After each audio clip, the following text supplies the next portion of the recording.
தினம்தோறும் விளக்கேற்ற நல்ல எண்ணெய் இதயம் நல்லெண்ணெய்.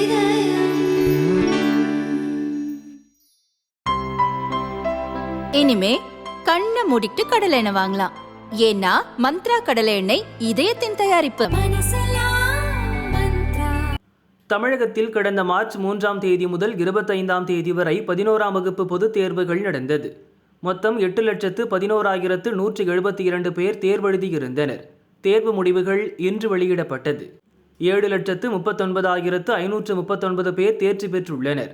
மாணவியர் 4,04,143 பேரும் மாணவர்கள் 3,35,396 பேரும் தேர்ச்சியடைந்துள்ளனர். மாணவர்களை விட மாணவிகள் 7.43% தேர்ச்சி அதிகம். மொத்தம் 91.17% மாணவ மாணவிகள் தேர்ச்சி பெற்றுள்ளனர். 2023இல் பதிவான 90.93% தேர்ச்சியை விட இது 0.20 அதிகம். மாவட்ட வாரியாக பார்த்தால் கோவை 96.02% தேர்ச்சியுடன் முதலிடம் பிடித்துள்ளது. ஈரோடு 2ஆம் இடமும் திருப்பூர் 3ஆம் இடமும் பெற்றுள்ளது. 81.40% தேர்ச்சியுடன் வேலூர் கடைசி இடத்தில் உள்ளது.